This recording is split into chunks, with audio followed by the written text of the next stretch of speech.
To solve word problems such as this one, you need to know the ideal gas law, which explains the relation between pressure, volume, number of moles, and temperature. For contents like this, subscribe and comment the topic you want to study next. Let's start.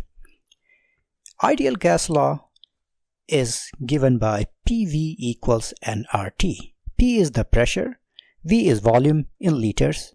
The pressure can be in kilopascals, pascals, atm, or even millimeters of mercury. R is the gas constant, which has a value of 8.314 kilopascal liter over Kelvin moles. T is the temperature in Kelvin. Notice that the gas constant has kilopascal in its unit. In some of the word problems, you might not have pressure in kilopascal. You might have pressure in atm. In that case, you will convert the pressure into kilopascals and then use that value. For R, you will use 8.314. Let's see one example. We are trying to find the number of moles of nitrogen in 3.25 liters. Liters is the unit of volume, so this is the volume. Let's write the given information. V is 3.25 liters at this value in pascals, which is the pressure. So pressure would be 5.88 times 10 raised to 3 pascals. Notice that R has to be in kilopascals. So let's convert this into kilopascal. 1 kilopascal is 1000 pascals. So these many pascals would be this number divided by 1000, which is 5.88 kilopascals.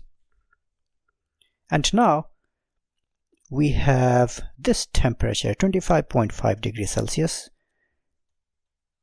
However, the equation says that the temperature has to be in Kelvin, not in Celsius.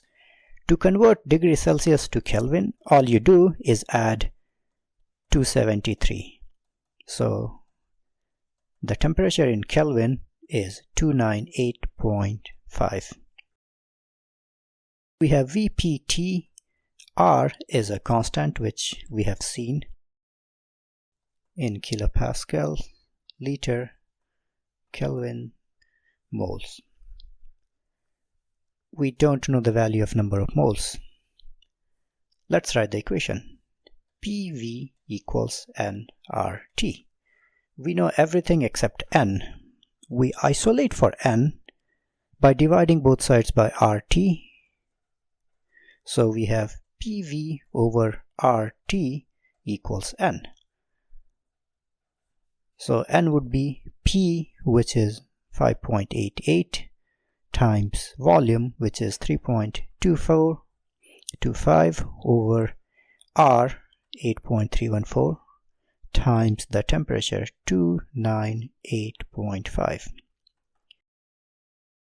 When you do this math, you get 0.00077 moles. This is how you solve problems in ideal gas law. Let's see the second part.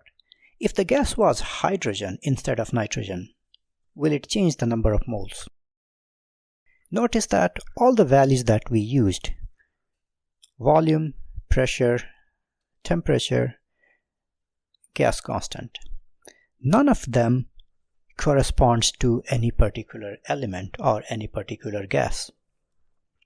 So when you do the math, even for hydrogen, you will still use the same volume because it's still the same container.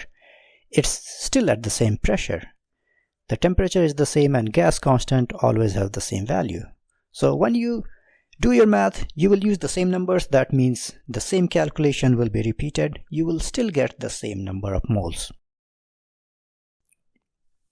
If you understand this example, try this problem by yourself. You have all the given informations. Use the ideal gas equation and write your answers in the comment below.